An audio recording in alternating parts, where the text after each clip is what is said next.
میں پرنسپل صاحب آپ کا شکریہ ادا کرتا ہوں کہ آپ نے مجھے مرے کالج میں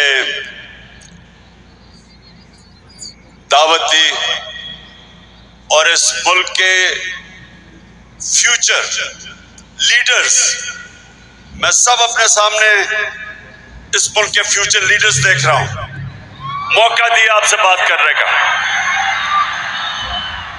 اچھا، مرے کالج آرام سے خاموشی سے آپ نے میری بات سن لی۔ اللہ جانتا ہے اس کے بعد کبھی موقع ملے گا یا نہیں، تو میں چاہتا ہوں کہ یہ آج آپ نے دن یاد رکھنا ہے اور میری باتیں یاد رکھنی ہے۔ لیکن سب سے پہلے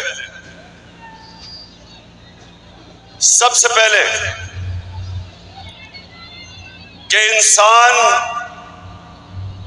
انسانی معاشرہ جانور اور جانوروں کے معاشرے میں سب سے بڑا فرق کیا ہوتا ہے؟ انصاف۔ جانوروں کے معاشرے میں انصاف نہیں ہوتا، طاقتور کا قانون چلتا ہے۔ انصاف انسانی معاشرے میں ہوتا ہے، جدھر قانون طاقتور اور کمزور کو ایک طرح دیکھتا ہے۔ یہ میری بات آپ نے سننی ہے، کیونکہ آپ کو آج کیا وہ ایک وجہ ہے کہ ہمارا ملک پیچھے رہ گیا اور دنیا آگے نکل گئی؟ مرے کالج کیا وجہ ہے؟ کیونکہ ہمارے ملک میں انصاف نہیں آیا، طاقت کی حکمرانی ہے۔ جو طاقتور ہے وہ اپنے آپ کو قانون کے اوپر سمجھتا ہے، ڈاکہ مارتا ہے تو NRO مل جاتا ہے، اور صرف چھوٹے چور جیلوں میں جاتے ہیں، بڑے ڈاکو جیلوں میں نہیں جاتے۔ سب سے بڑا ڈاکو آپ کا وزیر اعظم بن گیا ہے۔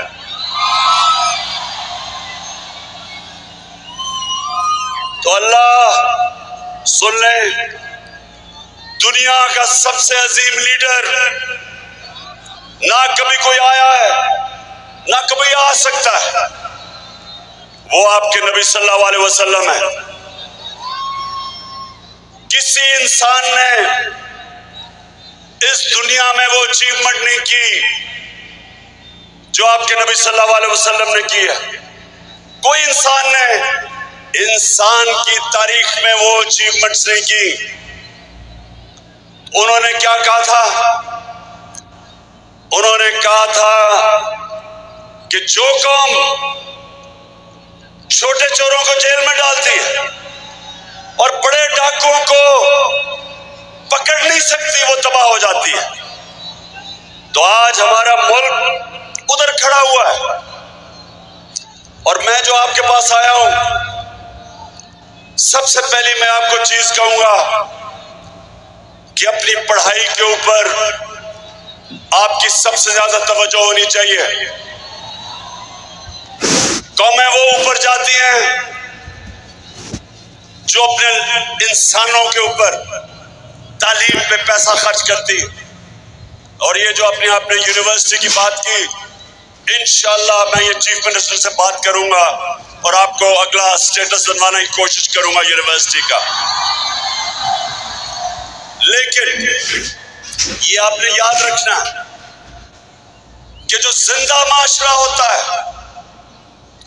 وہ جب ملک کے اندر ظلم اور ناانصافی ہوتی ہے، زندہ معاشرہ انصاف کے لیے کھڑا ہوتا ہے۔ اللہ نے مسلمانوں کو کیوں کہا جہاد کرنے کا؟ جہاد کیا ہے؟ جہاد ظلم ظلم اور ناانصافی کے سامنے کھڑا ہونا.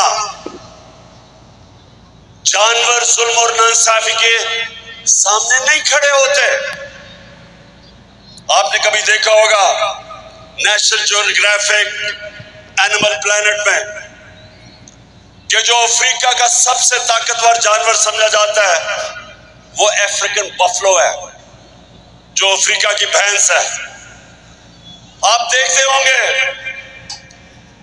کہ 5 6 10 شیر، ہزاروں بھینسیں کھڑی ہوتی ہیں. وہ پہلے ان کو ڈراتے ہیں، وہ جب بھاگنا شروع کرتی ہیں تو ایک بھینس کو پکڑ لیتے ہیں 5 6 شیر، اور وہ سارے اپنی جان بچا کے بھاگ جاتے ہیں، کیونکہ وہ جانور ہیں. جانور اپنا سوچتا ہے. انسانی معاشرے کے اندر اس لیے اللہ نے آپ کو کہا ہے کہ ظلم کا مقابلہ کرو، ظلم کے سامنے سر نہ جھکاؤ. جو ظالم کے سامنے کھڑا ہوتا ہے رائے حق پہ اور اس کی جان جاتی ہے، اللہ اس کو شہادت کا رتبہ دیتا ہے، سب سے بڑا رتبہ دیتا ہے. آج اگر ارشد شریف اس ملک کا ایک ایسا صحافی جو رائے حق پہ کھڑا تھا، اپنے ملک کے لیے جدوجہد کر رہا تھا کہ چوروں کو اور ڈاکوؤں کو بے نقاب کرنے کا، اور جو رجیم چینج ہوئی اس کے خلاف جو جہاد کر رہا تھا، جو اس کا قتل کیا گیا، اس کا رتبہ شہیدوں میں جاتا ہے. یہ قوم ہمیشہ اس کو یاد رکھے گی کہ اپنی جان قربان کی اس نے حق کے لیے. اس لیے یہ یاد رکھیں کہ زندہ معاشرہ ہمیشہ ظلم اور ناانصافی کے سامنے کھڑا ہوتا ہے.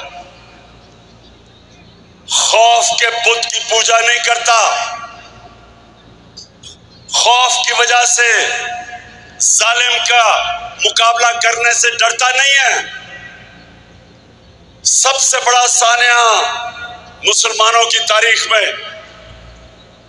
جب حضرت امام حسین کی شہادت ہوئی تو کوفہ کے لوگ سب جانتے تھے کہ حضرت امام حسین رائے حق پہ کھڑے ہیں، لیکن انہوں نے یزید کے خوف کی وجہ سے حضرت امام حسین کی مدد نہیں کی، اور ہمیشہ کے لیے وہ پچھتائے کہ اتنا بڑا ظلم ہونے دیا انہوں نے. آج بھی یہی ہے.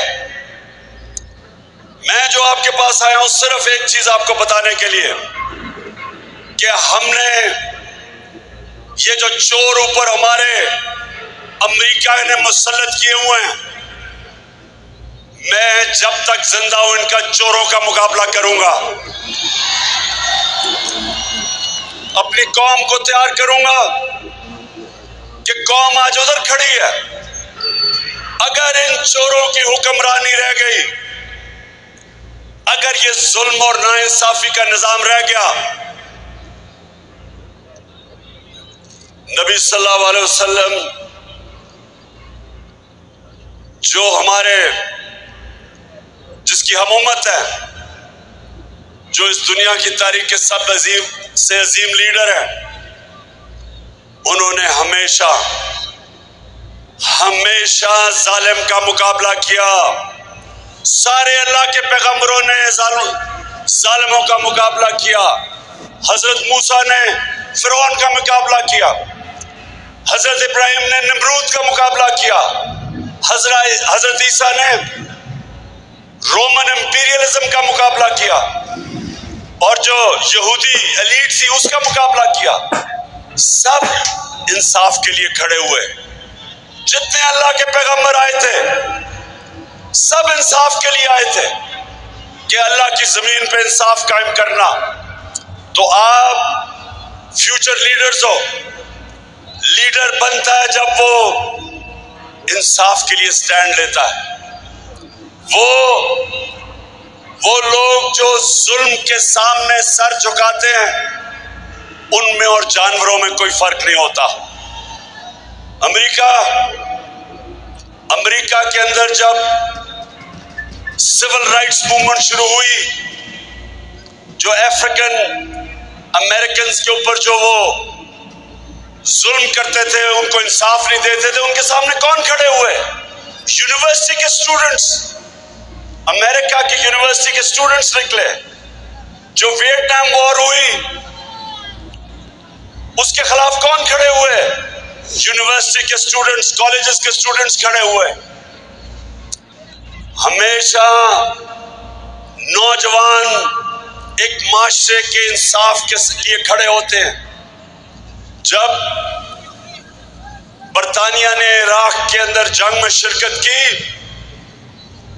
برطانیہ کو فائدہ تھا، جنگ تیل کے لیے تھی، لیکن 20 لاکھ لوگ برطانیہ میں نکلے اس جنگ کے خلاف، کیونکہ انہوں نے کہا یہ ناانصافی ہے، زندہ معاشرہ۔ آج اب سب پاکستان کے جو نوجوان جن کا فیوچر آج خطرے میں ہے، یہ چوروں کو اوپر بٹھا کے آپ سب نے اس ظلم کے سامنے، اس ناانصافی کے سامنے، ان جرائم پیشہ لوگوں کے سامنے آپ نے سب اپنی آواز بلند کرنی ہے، اور انشاءاللہ ہم ان کا مقابلہ کریں گے، ان کو شکست دیں گے اور قائد اعظم کا پاکستان بنائیں گے، اور وہ پاکستان جو یہاں سے علامہ اقبال، جو پچھلے 500 سال میں مسلمانوں کا سب سے بڑا ذہن، بڑا انٹلیکچوئل، ہم علامہ اقبال کا جو خواب تھا پاکستان کا، انشاءاللہ ہم سب مل کے وہ پورا کریں گے۔ بہت بہت شکریہ۔